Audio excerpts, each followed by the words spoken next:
bueno, queridos patitos, estamos con un asunto que ya hemos tratado hace unos días, aunque la vertiente de seguridad. Ahora vamos a hablarlo de la integración y de la comunión de los pueblos. Una vertiente que puede ser interesante, pero que evidentemente es algo que todavía le queda bastante recorrido por tener y que evidentemente deben de hacernos pensar y hacerles pensar a aquellos que han propuesto esta unión del Sahel, aunque evidentemente debería de venir de la mano de procuración de recursos, de materiales y de insumos respecto de la unión en el ámbito económico, en el ámbito social, en el ámbito político, en una búsqueda de soluciones.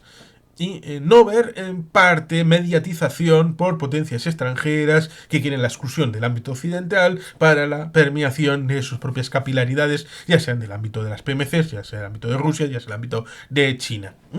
Por lo tanto, ahí tenemos un asunto bien interesante, como es el hecho de que Mali, Burkina Faso y Níger ultiman en Niamey, la capital de Níger, la Confederación de la Alianza de Estados del Sahel. Eso sí, a priori, ¿qué tienen en común? En principio tienen en común golpes de Estado y atentados contra la legalidad propia. No legalidad internacional, no legalidad occidental, la legalidad propia.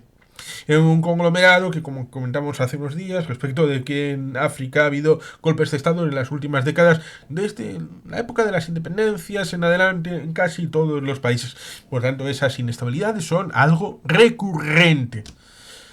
Y algo intrínseco, y algo propio, que debe de verse no solamente en la dualidad o con los nuestros o contra los nuestros, sino en una configuración bastante más profunda, poliédrica y multinivel, que tiene de fondo muchas casuísticas, muchas formulaciones en temas e ingredientes que incorpora esta salsa, este gran guiso territorial con diferencias campo-ciudad, tema demográfico, tema de edad, tema de salud, tiene mucha explicación en diversos ámbitos que deben de ser cada uno estudiado de determinada manera.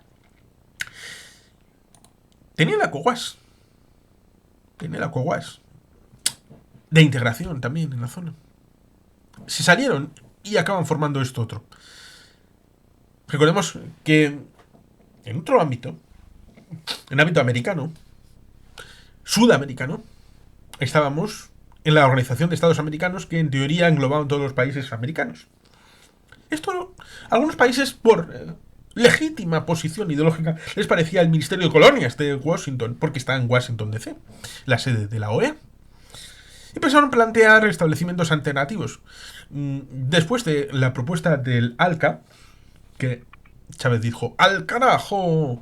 La propuesta de alternativa para las Américas, en el ALBA TCP, cuando en 1994 se estableció la idea, después de México, Canadá, Estados Unidos, del NAFTA, establecer algo parecido para el conjunto del hemisferio occidental.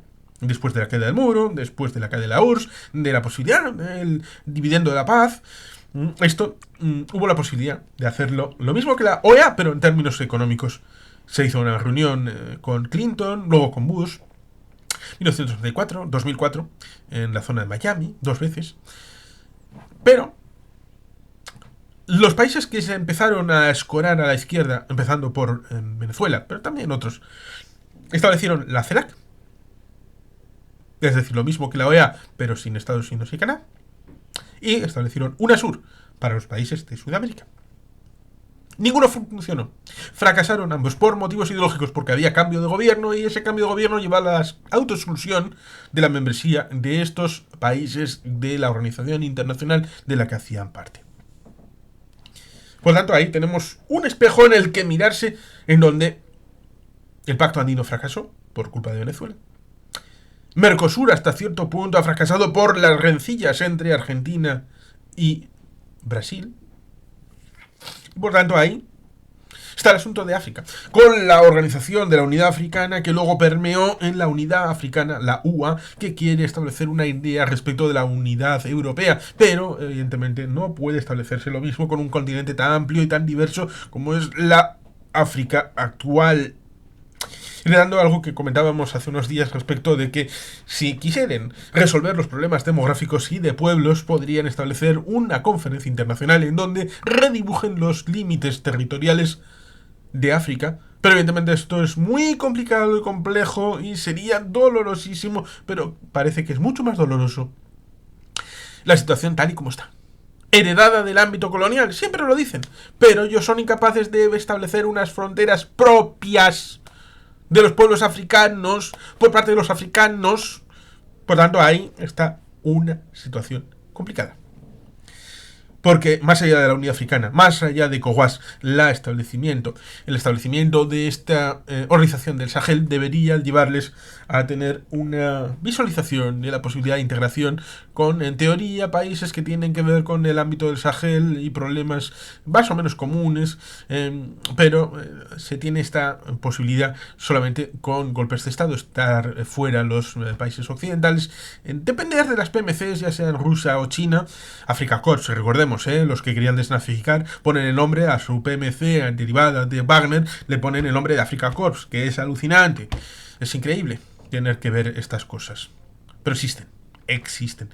Con la limitante de la penetración en materiales de combate con respecto de la permeabilidad en el tema religioso, pero como cobertura respecto de lo que ha venido siendo un problema de recursos, como comentábamos hace unos días, y que tiene bastante que ver con derivadas que son universales hasta el punto de que vienen de Caín y Abel, el asunto de los agrícolas y los ganaderos, de los nómadas y los urbanitas. Caín y Abel. Sí, el western y películas como Horizontes de Grandeza. Es algo que ha permeado a lo largo del ancho mundo y del tiempo. Por tanto, cuando vemos noticias como esta, de que los ministros de Exteriores terminan de perfilar una estructura política que ampliará la actual coalición defensiva de los tres países. Los ministros de Exteriores de Mali, de Burkina Faso y de Níger han ido ultimando, desde el anterior viernes, la capital nigerina, Niamey, el proyecto de texto sobre la Confederación de la Alianza de Estados del Sahel. Una expansión política de la actual coalición militar que forman estos tres países, dominados todos ellos por juntas militares golpistas, y que funcionan al margen de los organismos panafricanos. Aquí está parte del intríngulis y parte de la madre del cordero. ¿Por qué? Pues porque establecer un marco de referencia legal es algo que puede hacerse más o menos con cierta fruición, con una cierta voluntad de más o menos hacer un texto, hacer un organigrama. Pero otra cosa es la plasmación en la realidad de ese organigrama, ya sea en el ámbito militar, con esa reunión de los tres países, y luego la afección en el ámbito político, económico y social. Y el hecho de las fronteras, las aduanas, los impuestos, los recursos, los gastos en el ámbito estatal, supraestatal, la integración, el dominio, el control, la nominación de los cargos de responsabilidad.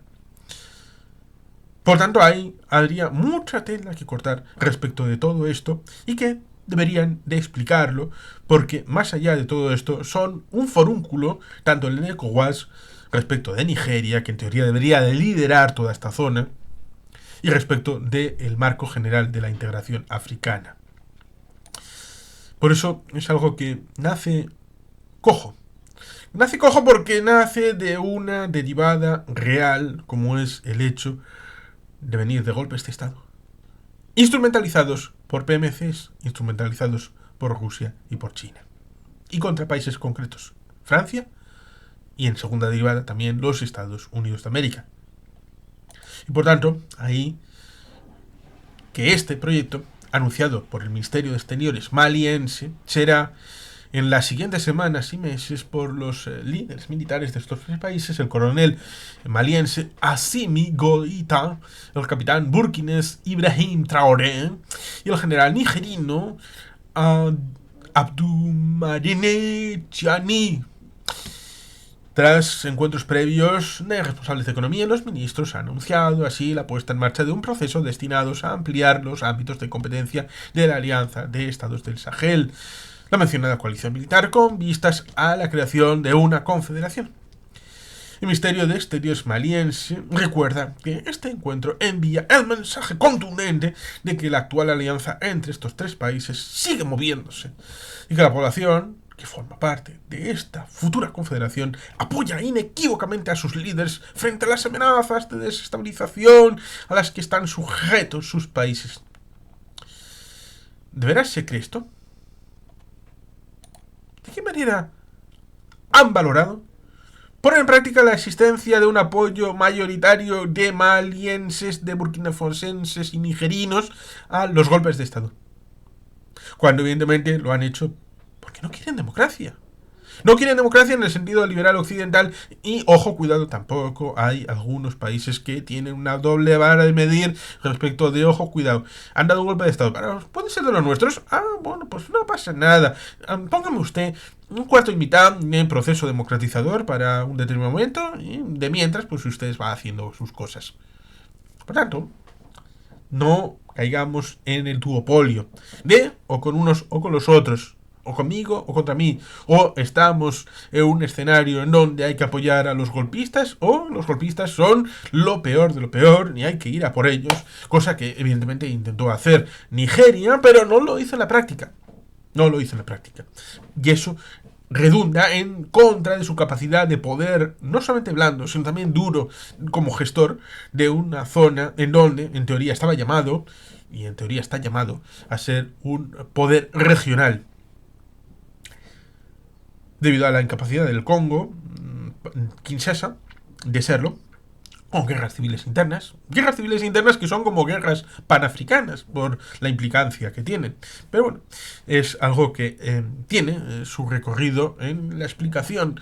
Y como digo, es algo que conviene mirar en pequeño.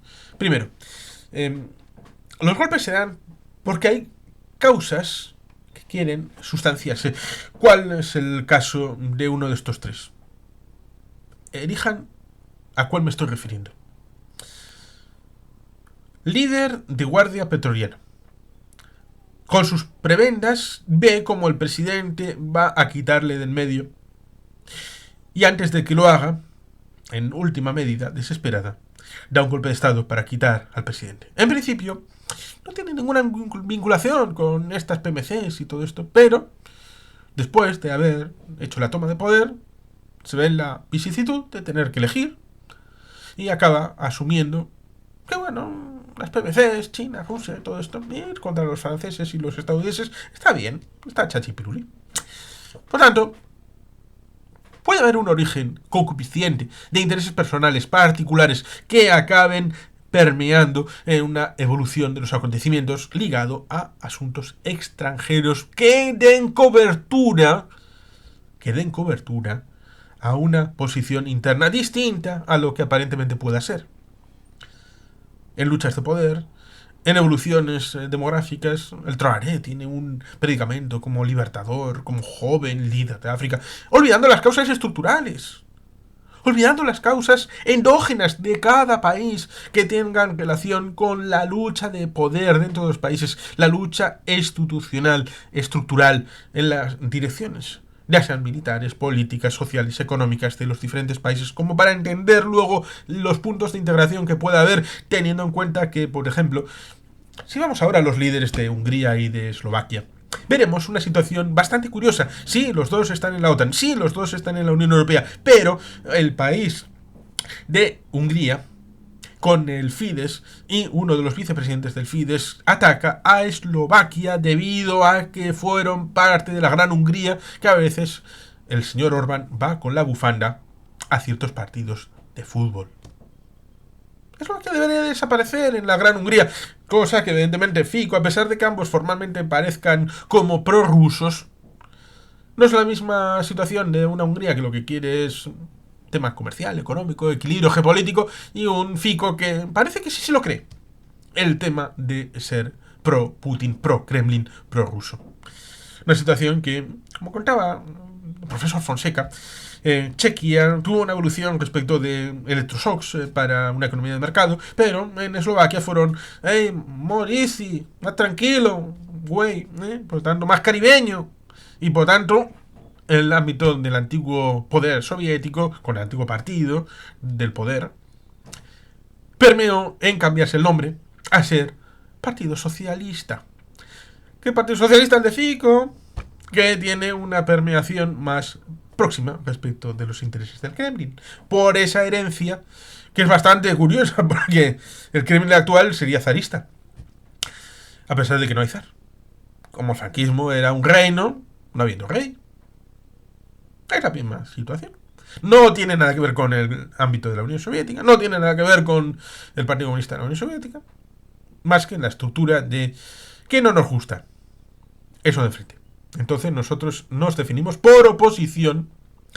Y definirse por oposición para construir estructuras de integración, ya sea en Sudamérica, ya sea en África, ya sea en cualquier otro lugar, por ejemplo la ASEAN, que está partido por la mitad entre pro-chinos y anti-chinos, y no digo pro-estadounidenses, sino anti-chinos, en donde, por ejemplo, aunque tenga relación y Vietnam tenga un 97% de creyentes en el capitalismo, evidentemente prefieren quedar en la foto como amigos de India, como amigos de Filipinas, que tener una alianza pública y estratégica con los Estados Unidos de manera visible y clara. Vietnam y Estados Unidos, a pesar de que son amigos de verdad. En Hanoi se hizo aquella reunión de Rocketman con Donald Trump. Aquella en la que Rocketman estaba tratando de ganar tiempo y obtener recursos para sus cosas personales. Y por tanto, ahí tenemos un asunto bien interesante. ¿Cómo se hace la integración? ¿En qué intereses? ¿En qué fundamentos? ¿En qué puntos en común? ¿Y esos puntos en común se pueden hacer de hoy para mañana? Se suele poner como marco de referencia, erróneamente, la construcción de la Unión Europea. Desde el Tratado de París, en 51, Tratado de Roma, 57. La evolución fue bastante endógena y derivado del periodo de Guerra Fría, sí, pero con los ingredientes de los países miembros y de las ampliaciones que fueron estableciéndose. Por lo tanto, es un proceso irrepetible en lo real. Pero los principios uno sí puede más o menos comprenderlos, extractar la sustancia y tratar de aplicarlo, tanto en cuanto primero se estableció el ámbito económico. Se intentó establecer el ámbito militar, pero fue fracasado por la Comunidad Europea de Defensa.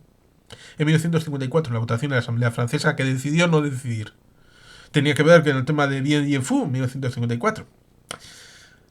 El asunto económico, por tanto, permeó hacia el futuro. Luego se hizo la Unión Monetaria, que necesitaba política. Maastricht abre las fronteras internamente. Por tanto, es un ámbito amplio que requirió de tratados consolidatorios en el 66-68, en el 86, antes de llegar siquiera a la Unión Monetaria, antes de llegar a la Unión Política y tener una relación bastante más estrecha.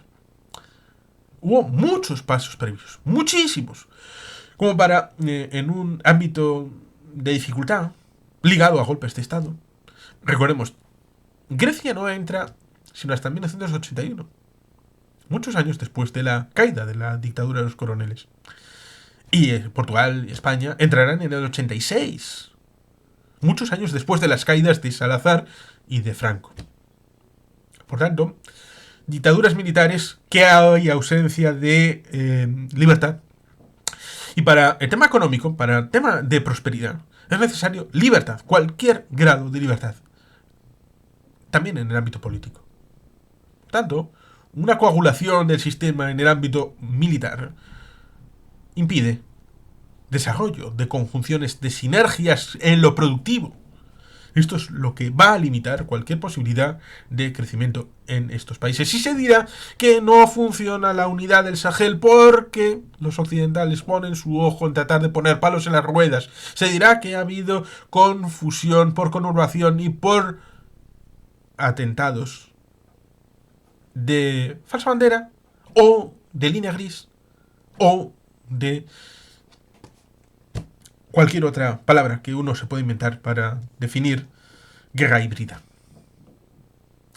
Y servirá como acicate para esas PMCs para atentar contra Ucrania, Bálticos y otros escenarios como Nueva Caledonia, donde se trate de meter el dedito en el ojo en países como Francia o los Estados Unidos. Por tanto, hay que tener bastante ojo respecto de cómo uno ve noticias como esta. ¿Que son positivas? Sí, claro. Claro que debería haber una organización relativa al Sahel.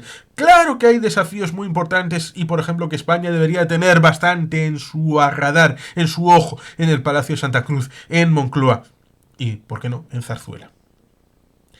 Claro que tienen problemas comunes, pero deben de sentarse sobre las bases de un sistema democrático que sea representativo, no porque digan es que apoyan inequívocamente a sus líderes frente a amenazas de desestabilización. No, deben de apoyar a sus líderes y a sus países porque lo crean, porque haya sistemas democráticos y porque haya sistemas internos que revelen los problemas y busquen sus soluciones. Y que apoyen inequívocamente no por oposición, sino por convicción. Ese mismo sábado, cabe recordar, terminó en Mali la misión de entrenamiento de la Unión Europea, EUTM Mali. Después de 11 años en los que más de 8.300 militares españoles, con 4 generales españoles al mando, han contribuido a instruir más de 20.000 miembros de las Fuerzas Armadas malienses. Problema de seguridad. Problema de Europa. ¿Cuál ha sido? Que la Unión Europea vio problema única y exclusivamente de seguridad. Problema duro. Y no vio el asunto blando. Cosa que evidentemente se intentó en Afganistán y tuvo la derivada que tuvo en los 20 años de presencia occidental en Afganistán. Pero hay que hacer una mirada más omnicomprensiva y no solamente derivada del hecho de los intereses geopolíticos y geoestratégicos de Francia que son ampliados a la Unión Europea prácticamente sin poner una coma. Recordando la misión en Indochina de España en el siglo XIX acompañando a los franceses con sus propios intereses. Recuerda prácticamente a eso la misión en Mali, con esos 8.300 militares y 4 generales en la misión que terminaba precisamente a mediados de mayo de 2024. La Unión Europea decidió no extender el mandato de EUTM Mali debido a las continuas luchas y encontronazos con esa junta militar que detenta el poder en Mali desde 2020. Esos choques culminaron con la salida de las tropas francesas que combatían a grupos yihadistas en el norte y con la autorización de las autoridades a la entidad paramilitar rusa Grupo Wagner, posteriormente Africa Corps, para operar en el país. Algo que evidentemente debe de darnos el asunto de que a veces hay una posición y luego un cierto cambio y son lanzamientos de mensajes contradictorios incluso para una dictadura militar, después de golpes de Estado y de situaciones poco edificantes. Por tanto, hay que trabajar más y hay que hacerlo mejor. Y sin más, queridos patitos, es que ricasco, agur berobat, beti gilpean.